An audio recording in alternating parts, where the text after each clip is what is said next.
Bonjour, c'est Jérôme et je vous propose, grâce à ma chaîne, d'apprendre l'anglais comme jamais.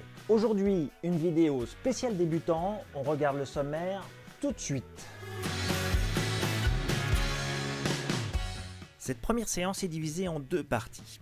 Au cours de la première, vous verrez comment saluer, dire bonjour et au revoir, comment vous présenter simplement et comment poser des questions simples avec le verbe be, le verbe être en anglais.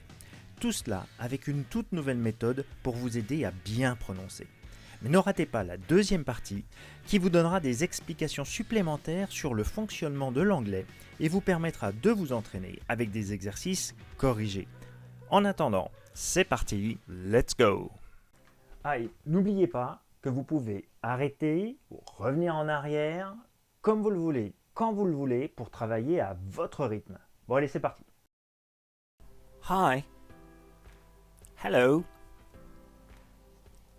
Good morning. Good afternoon. Good evening. Faisons une première petite pause parce que j'aimerais voir avec vous quelque chose de très important concernant l'anglais, c'est comment vous aider à bien prononcer. Ici, nous avons 5 exemples, 5 façons différentes de dire bonjour en anglais. Hi et hello ont un point commun, ils commencent par un H et le H, presque tout le temps en anglais, doit s'entendre. Hi, hello. Ensuite, en anglais, en fonction du moment de la journée, on ne dira pas bonjour de la même façon. Ce sera soit good morning le matin, good afternoon l'après-midi ou good evening le soir. Avec ces trois expressions, j'ai une excellente occasion de vous présenter ce qui fait toute l'originalité et la force de l'anglais comme jamais.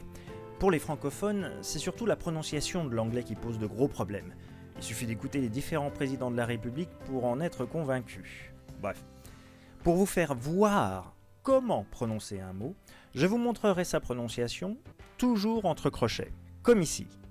Il vous suffira de lire ce qui est écrit comme s'il s'agissait d'un mot français. Regardons ce que ça donne avec le premier mot, le matin. La première chose à noter, c'est l'accent circonflexe sur le O. La. Cela montre qu'il faut prononcer un O très grave, très long. O. Surtout pas mo, mais mo, morning. Et cela nous mène à la deuxième remarque. Est-ce que vous n'avez pas remarqué quelque chose ? 7 lettres en anglais, 6 dans la prononciation entre crochets. En effet, le O est tellement grave qu'il fait de l'ombre au R qui suit et qui du coup devient inaudible, invisible, on dit que la lettre est muette. Pour le mot suivant, afternoon, le A circonflexe vous indique un A grave, or, et long, or, afternoon. Et ici aussi, le R est muet, on l'écrit, mais on ne le prononce pas. Enfin pour evening, les deux I l'un à côté de l'autre indiquent qu'il faut prononcer un I long, tendu, qui oblige, un peu en exagérant, à forcer le sourire. Evening. Et puis oui, encore une fois, une lettre est muette, le deuxième E ne s'entend pas.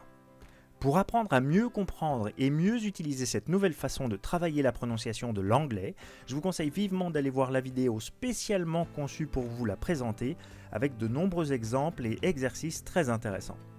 Ne ratez pas non plus la vidéo que nous consacrons au piège de la prononciation anglaise et aux mots toujours mal prononcés. What's your name? My name is Jerome. My name's Jerome. I am Jerome. I'm Jerome. Pleased to meet you. Nice to meet you. Après les surprises de la prononciation tout à l'heure, il faut maintenant regarder de plus près une autre difficulté, les pièges de la traduction. Il est normal pour un débutant de chercher à traduire les mots français qu'on a dans la tête quand on cherche à communiquer en anglais. Malheureusement, c'est souvent une très mauvaise option. Je vous montre tout de suite pourquoi. Vous voyez ici deux phrases qui sont la parfaite traduction l'une de l'autre. Et pourtant, elles n'ont aucun mot en commun.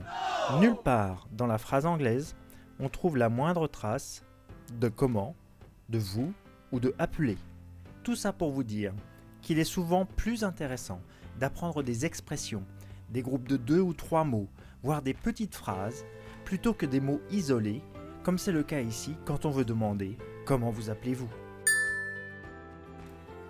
Tiens, encore un truc bizarre. Voilà comment on dit « je m'appelle ». deux phrases qui se ressemblent beaucoup. En effet, la seule différence se situe ici.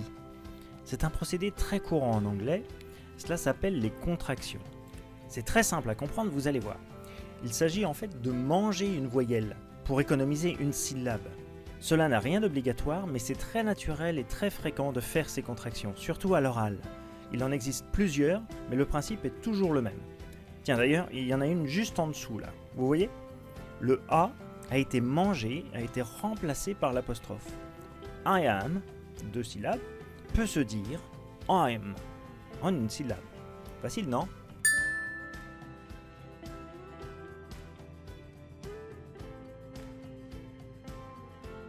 Hi Jerome, how are you? I'm fine, thanks. And you? I'm very well, thank you.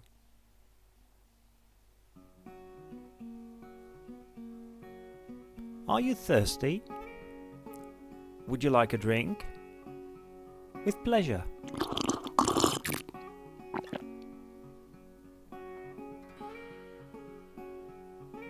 Hi Jerome, how are you? I'm fine, thanks. And you? I'm very well, thank you. Are you thirsty? Would you like a drink? With pleasure. Would you like a drink? Voilà justement l'une de ces expressions que vous pouvez apprendre et utiliser telle quelle. Would you like? C'est pour faire une proposition, pour offrir quelque chose par exemple. Would you like a cigarette? Would you like a kiss? Would you like a break?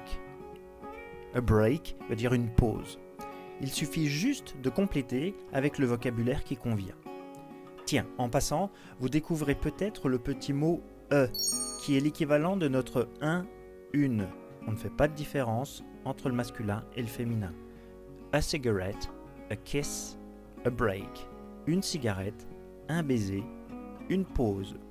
Un seul mot pour tout dire. Bye.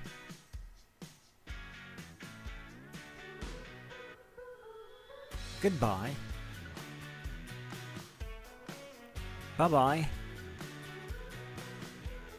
See you later. Voilà, c'est terminé pour aujourd'hui. J'espère que ça vous a plu et que je vous retrouverai très vite pour la suite de nos aventures en anglais. Dans l'immédiat, je vous donne rendez-vous très vite pour la deuxième partie de cette vidéo dans laquelle vous trouverez des commentaires et des explications détaillées avec notamment plus de renseignements sur les questions, sur le verbe be, sur les expressions avoir, bref, beaucoup de choses à voir encore. Et puis n'oubliez pas évidemment de vous abonner, n'oubliez pas de liker pour être sûr de ne rien louper. En attendant, salut et à très bientôt.